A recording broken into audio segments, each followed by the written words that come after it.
Very much. Councillor van der Walt. Thank you, Speaker. Speaker, I want to thank you for the dignity with which you have been handling the Council and Council matters so far. If we continue like this, there's truly hope for Mangaung. I want to also welcome the return of the translators for the first time in 4 years. The SDBIP is about service delivery, and it's very disconcerting that HODs are simply allowed to stay away from Council, just apparently because their faction is unhappy. How will they implement Council decisions and answer questions we ask if they do not attend? Speaker, just to add quickly on Councillor McKay's proposals, for example, the parks budget for next year has been communicated as 3 million rand for example, cutting of grass, cleaning of parks, cutting of trees. And 3 years ago already, the city manager answered me that they need 45 million just for those 3 things. So that is a critical thing through you, Speaker, to Councillor Odili, that needs to be amended in the budget. We need more money for parks, for operational. The same with roads. We as Council approved a report that said we need 350 million or at least 150 million to just look after the worst of the roads in Mangaung. And they are now being told to budget for something like 30 million. For that. Then there's also the reservoir that has been mentioned, the Northern Landfill Site. The annual report says 2021 is when it needs to be rehabilitated. It must be closed, rehabilitated, maybe changed into a transfer station, and the new landfill site needs to be built. That's things that need to be budgeted for. And then lastly, we need to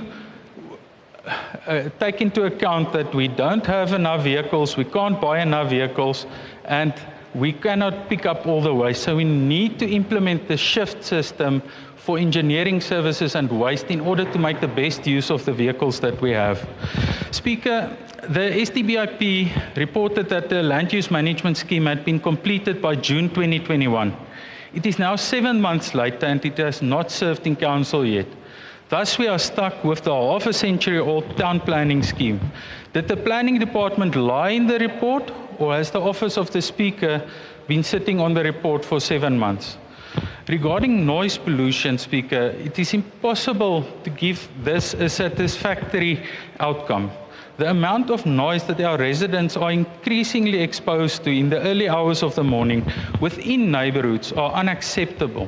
Secondly, residents have nowhere to report or address the noise after hours when it happens because the department does not have any overtime for health officers to respond to urgent complaints. And furthermore, law enforcement does not answer their phones, and even if they do, they are usually not able to attend to the noise. Speaker, it's unacceptable that 0 law enforcement activities took place for 6 months. What were these officers busy doing? We pay traffic and law enforcement millions every year, and we never see them anymore. I also note that 125 out of the expected 500 notices were issued for vehicles, only 127.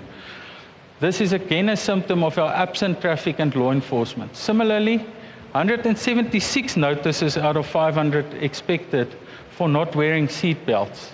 That's because we don't see our traffic officers anywhere. Where are they? Speaker, as long as I'm in Council, for the procurement of CCTV cameras and law enforcement cameras have been in process. When will this process be finished so that fixed cameras can do the work that our traffic officers are not doing and prevent speeding, accidents, and bring money to the city? Speaker, lastly, I note that the target of 500 permissions to occupy was also not met. It was something like 300 that were transferred. Thank you. Thank you very much, Councillor van der Walt. Councillor Dipale.